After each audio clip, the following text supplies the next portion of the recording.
Hello everyone, this is me, Monday Girl 02, and I will be talking about one of the biggest TV shows right now, NBC's Good Girls, that I am obsessed with, and it's literally my crack, and I know I haven't done a video reviewing this show before at all, so I'm going to start from the very beginning just for you guys. Okay, so just like I said, I will be filling you in on what happened on season 1 since I haven't done anything on my channel for this show yet, and I'm coming in sort of in the beginning of season 2, so we're going to get started on this recap. So this show is basically centered around three women. We have Beth, Annie, and Ruby. Ruby is happily married to her husband Stan with two children, Henry and Sarah. Then we have Beth, who has four kids, and I'm not really sure of all their names. I know of Kenny, Emma, and Jane.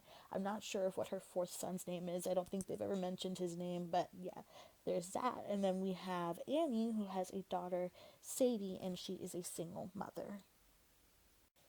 These women are shown to be very good mothers and, very close with their family and friends, but they are going through family struggles and health struggles at the moment, and they're backed into a corner not knowing what to do. So we have Ruby. She is happily married with her husband Stan, and sadly her daughter has kidney problems, and she does not have the money to get her the medical attention that she needs. And now we have Annie, who is a single mother. She was a teen mom, and she is trying to fight custody with her ex for her daughter, Sadie.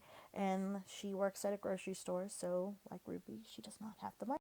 And now we have Beth, who is a mother of four and has been married for a really long time with her husband, Dean, who she finds out is having an affair and loses all of their money, which is also backing her into a corner and giving her a reason to need the money. So at this point, Beth is furious about what has gone on with her husband losing all their money, and she knows that her friend and her sister both also need the money. So they all decide to rob the grocery store. And we're going to come to learn that robbing the grocery store was literally the least of their problems. Like, so much crap came up after this. This is like the nicest thing they've done. I guess, not nicest thing, but the lightest crime they commit in this show. And when they commit the robbery, they kind of, well, get a lot more money than they expected. And they all realize that that store was like just really, really, really, really shady.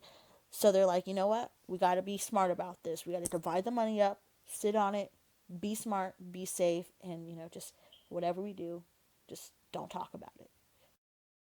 These women take care of what they need to take care of for their families and their children, but we can't have 2 seconds of happiness because it wouldn't be good girls if we had a whole bunch of happiness all the time. No, while they're robbing the store, Annie's manager at the grocery store that she robbed recognized a tattoo when they were robbing it, and one night decides to say, well, I know that you robbed the store, so if you don't have sex with me, I'm going to tell the police. And now we can't forget about all that money that they stole from the grocery store that they thought was extremely, extremely shady. Beth comes home one day to find a really hot gang dude in her kitchen, may I add. But she finds a gang dude in her kitchen one day saying that you need to call your lady friends because I know about the money you stole from us. And you know what? We need it back. We want it back. If you don't get it back, I'm guessing you know what's going to happen. And now, let's not forget about the annoyingly stupid Boomer. So at the end of episode 1, we come back and he's at Annie's apartment and he's telling her, you know what, you're going to sleep with me now or it's over. I'm going to the cops. And when she's like, you're drunk, you shouldn't be here. My sister's here. My sister's here. We can't do this right now. Blah blah blah. And he thinks it's okay to go. He takes it upon himself to just start touching her. And he's like, he tries to rape her, but Beth comes out with a fake gun and he realizes that, and one thing leads to another and winds up with Beth hitting him with a whiskey bottle, and we kind of think he's dead until the next episode. We see that they had kidnapped him in order, like, because they didn't kill him, in order for him to, like, stay quiet and about what happened or whatever. And we also can't forget about Hot Gang Dude. He still needs his money, and the ladies go through a lot of crap to get that money. And They still come up short in the end, but luckily we have a Beth who saves the day and gives a big old speech and kind of makes the dude think. She's like, are you really going to invite all this attention? We're three normal women. You don't think people are going to be curious about what happened to us? Blah blah blah blah blah blah. Gives a big speech. It's like, you're stupid, you're dumb, why would you do this? Be smart about what you're gonna do in your business. Blah blah blah. And the gang dude, we don't know his name at this point, but we know Rio. We're just gonna say it because I'm not gonna do all that. Rio is like, wow, okay, she has balls. She has balls. She stood up. She was like, yo, you're stupid. And I feel like he like secretly and silently respected that and was like, wow, thug life. No, I'm just kidding. He was like, wow, okay, I see you, all right. And he lets them go. So at this moment in time, they've escaped this violent gang, and these three women are okay again. Beth has kicked Dean out of the house, and she paid for their mortgage and essentially got them out of debt. And then now we have Ruby, who got the health care that she needed for her daughter. So her daughter is on a prescription and she's doing well. And then we have Annie, who has finally got enough money to fight for custody of her daughter, Sadie. But like I said before, all good things come to an end. We have Gang Guy, and he comes back and says, Beth, you know what? You I like that speech you gave, and I'm gonna need your help with something. And legit, these women just start on so many crimes. This is like their beginner crime of laundering fake cash across the Canadian border to this violent street gang. And Rio's like, well, if you do this, I'll forget about the money. You'll never have to see me again. You'll be good. You'll be out of the blue, and we're done.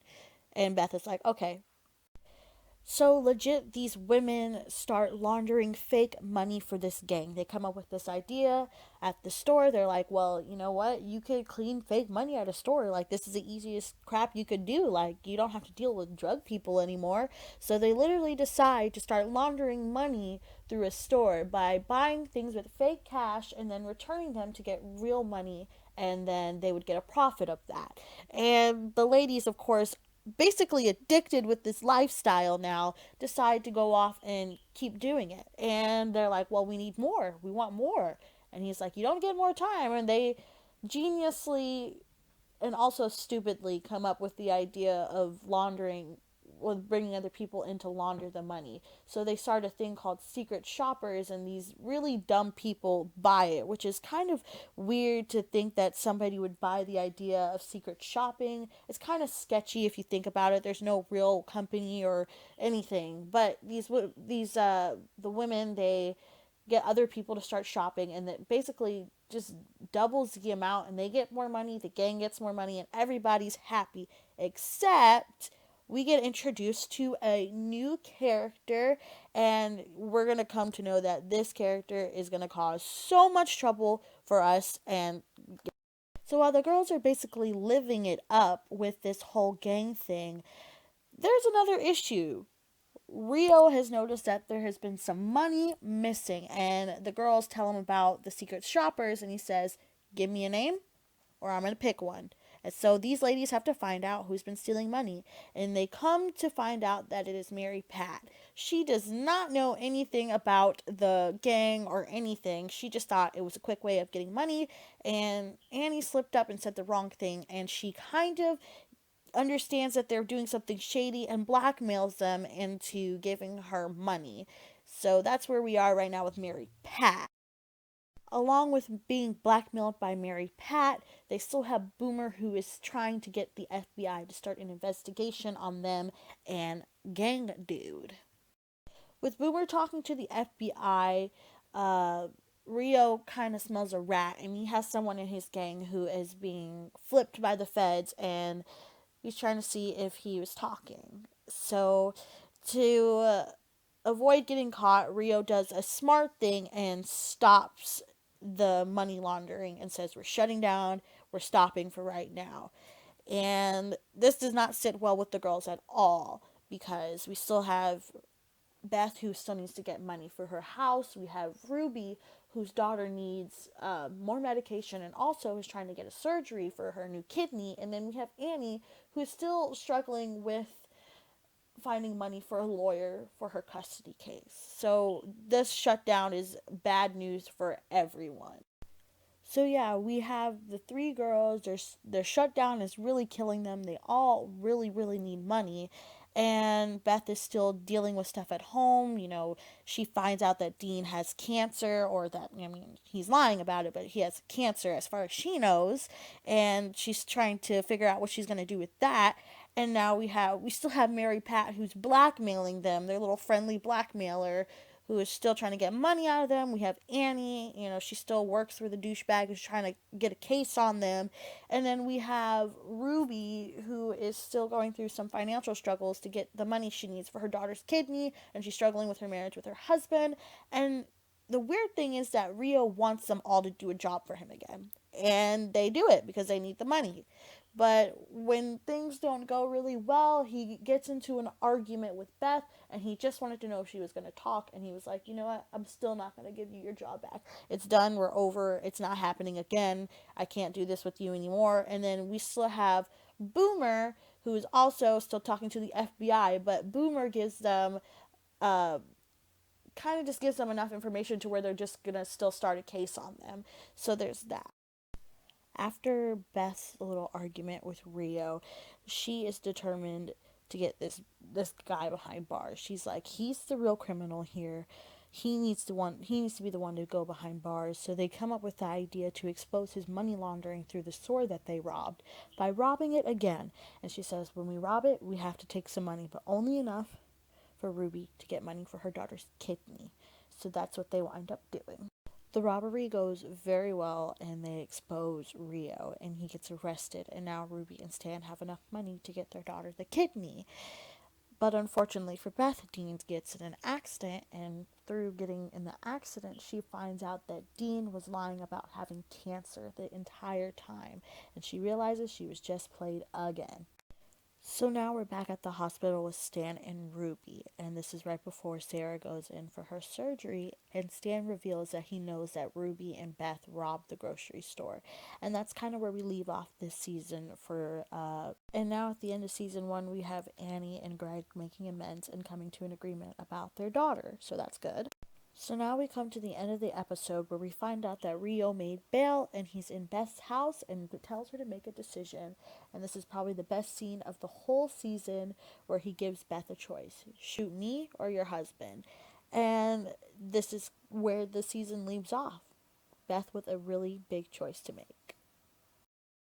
Okay, guys, that is the end of the season 1 Good Girls recap, and I am so grateful for everybody listening. Or if you're listening, the show is one of my favorites, and I cannot stop watching the show. It's literally so addicting, and I literally took so much time to make this video and recap, and I hope I did good. I don't know if this is like how other recaps are done, but hopefully you guys like it. If you did, please give it a thumbs up, subscribe, hit the notification bell, and thank you so much.